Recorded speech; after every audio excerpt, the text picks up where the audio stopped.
queridos do 7º ano. Bom, agora a gente vai estar se vendo assim de maneira online. As nossas aulas vão prosseguir, mas agora à distância. Queridos, vamos dar continuidade ao nosso conteúdo. Bom, abram aí no capítulo 4, na página 66 do livro didático. A gente vai falar um pouco a respeito da industrialização e urbanização. E como que ocorreu esse processo de industrialização que está bastante relacionado à industrialização aqui no Brasil. Bom, primeira coisa que a gente tem que fazer é um resgate. Quando a gente fala a respeito de indústria, de urbanização, a gente tem que voltar lá para o início, principalmente quando a família real chegou aqui no Brasil em 1808. O início do processo de industrialização no Brasil, de fato, ocorreu na segunda metade do século XIX. Bom, quando acabou esse período do café e as primeiras fábricas vieram para cá, foi de fato que foi o alavancar, o iniciar dessa industrialização no Brasil. Mas nós temos que lembrar que com a vinda da família real, foi essencial para que o Brasil abrisse os seus portos e começasse de fato a trocar produtos. A gente pode observar também que no tempo do Brasil colonial não houve um desenvolvimento industrial aqui no Brasil, porque até mesmo ainda éramos uma colônia de Portugal. A metrópole ela foi proibida de fazer o estabelecimento de fábricas em nosso território, para que os brasileiros eles consumissem os produtos manufaturados portugueses. Naquele período, a gente, como pertencia a Portugal, era uma colônia, era necessário que nós consumíssemos os produtos, tanto ingleses quanto portugueses. Olha aí, mas o setor industrial no Brasil ele recebeu um grande impulso a partir de 1930, principalmente no governo de Getúlio Vargas e que deu continuidade ao governo de Juscelino Kubitschek.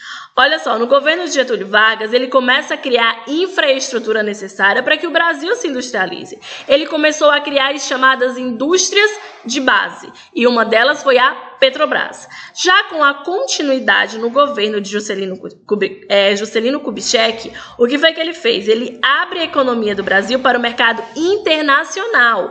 Assim, o governo ele passa a receber muitas multinacionais, e essas multinacionais elas foram essenciais para aumentar a questão do domínio, do crescimento das cidades. A população passou a aglomerar-se ainda mais nas capitais e principalmente na região sudeste, com a abertura do Brasil e o recebimento dessas multinacionais, principalmente através dos incentivos fiscais.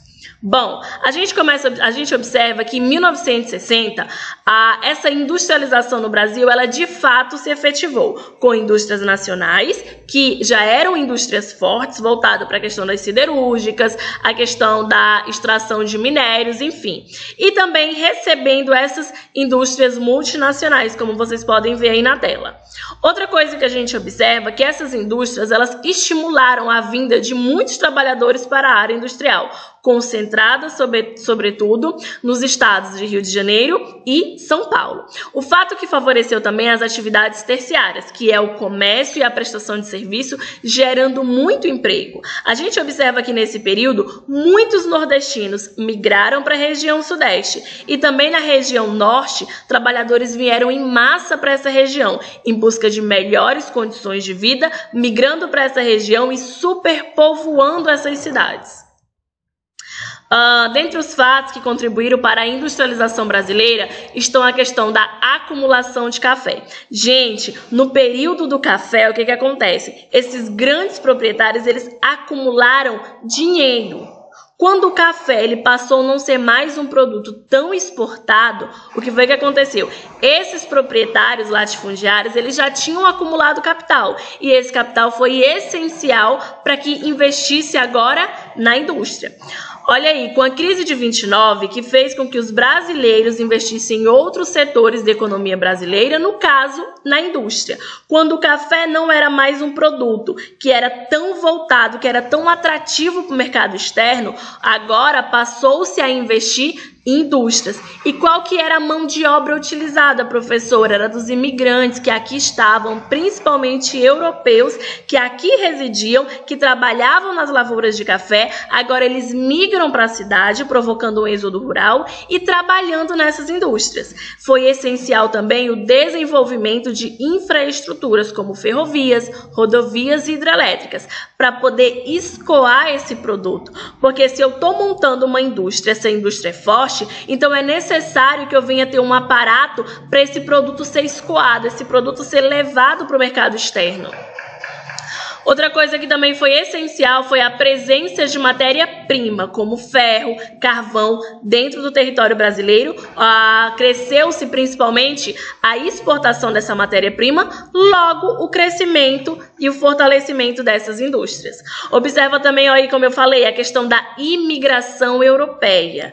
Gente, no Brasil já existiam imigrantes europeus e esses imigrantes europeus eles continuaram a residir no Brasil, agora trabalhando na industrialização. Eles tanto trabalhavam nessa indústria como também eles consumiam esses produtos industrializados.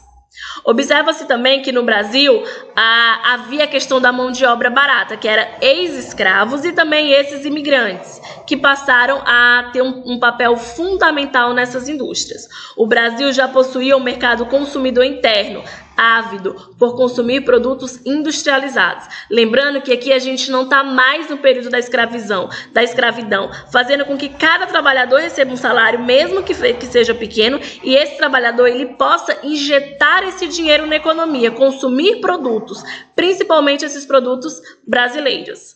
A gente observa também que esse período entre guerras foi essencial para alavancar a indústria brasileira. Sem poder abastecer as prateleiras, foi necessário a produção de mercadorias para satisfazer as necessidades brasileiras. O Brasil ele dependia de muitos produtos que eram produtos do exterior. Nesse período de guerra, essas nações elas estavam voltadas muito para a produção de armamento, uma indústria bélica. Então foi nesse momento que o Brasil teve a sua autonomia e passou a produzir os produtos que até então eles eram comprados, eram importados. Bom, as primeiras indústrias brasileiras estavam ligadas ao setor têxtil, que é o calçadista, de bebidas e móveis. Lembrando que na primeira revolução industrial, as primeiras fábricas elas deram seguimento ao setor têxtil, de tecido, de roupa e confecção. E não foi diferente aqui no Brasil. Outra coisa que a gente observa são as características da industrialização brasileira. Bom, o processo de industrialização aqui ele foi tardio, ocorreu bem depois, quando a Europa já estava bastante consolidada com as suas indústrias. Ocorreu também de forma de substituir as importações. O Brasil agora ele não dependia de produtos estrangeiros. Agora ele mesmo produzia os seus próprios produtos, não dependendo assim de nações estrangeiras. E também detalhe, a outra característica do Brasil é que ele é dependente do mercado externo. Aí você pergunta, professora, mas a senhora disse que veio para substituir as importações. Mas, gente, não é possível substituir essas importações totalmente. Eu posso ter uma autonomia em partes de alguns produtos, a nossa nação ser capaz sim de produzir e até mesmo de exportar, mas nem tudo. O Brasil ele ainda é muito dependente, principalmente da questão tecnológica. E nessa industrialização ocorreu no século XX, principalmente a partir de 1930. Outra coisa que a gente pode observar é que a industrialização versus a urbanização.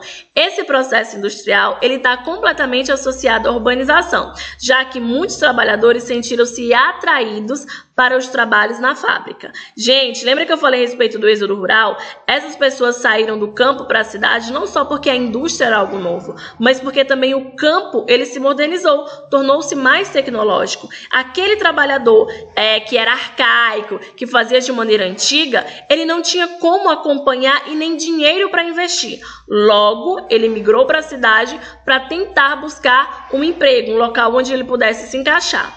E essa urbanização no Brasil como eu falei, ela acentuou e acelerou esse êxodo rural devido à modernização do campo e à concentração fundiária, ok? E também a questão da expansão dos direitos trabalhistas, que fez com que essa família do campo migrasse agora para a cidade. Detalhe, essas cidades, elas superpovoaram, elas aumentaram de tamanho, porque a indústria, ela era a principal, ela era o que movia de fato a economia nesse período, principalmente na porção sudeste, já que a riqueza foi gerada, essa riqueza ela veio dessa produção de café, então acabou concentrando-se nessa região. Depois que houve a descentralização, ou seja, essas indústrias, elas não mais se localizavam somente na região sudeste, mas começaram a se espalhar pelas demais regiões brasileiras. Nos dias atuais, as cidades mais industrializadas são, consequentemente, as mais urbanizadas, ou seja, aqui vai ter uma maior concentração de pessoa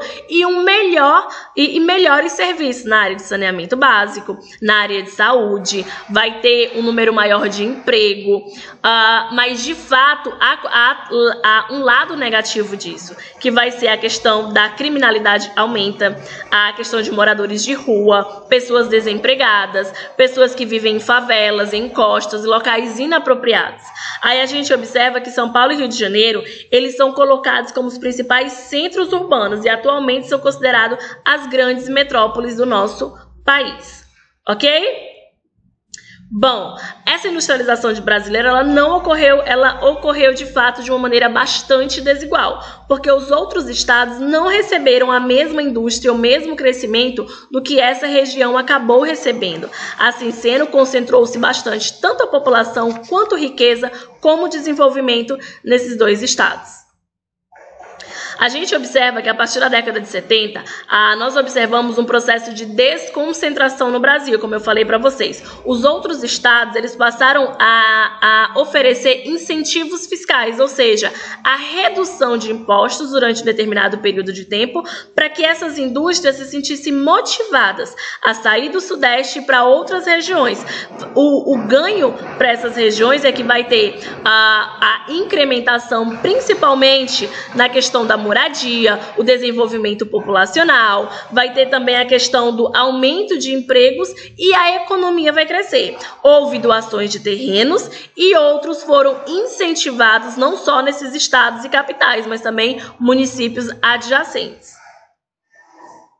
Outra coisa que a gente observa que é de fundamental, que essa grande expansão territorial ocorreu em diferentes locais do Brasil. Como houve a desconcentração na década de 70, então, região norte passou a ser incrementada, região nordeste, sul, sudeste e centro-oeste, ok? E os meios de transporte, como eu havia dito antes, eles foram essenciais para escoar a mercadoria e para interligar essas regiões.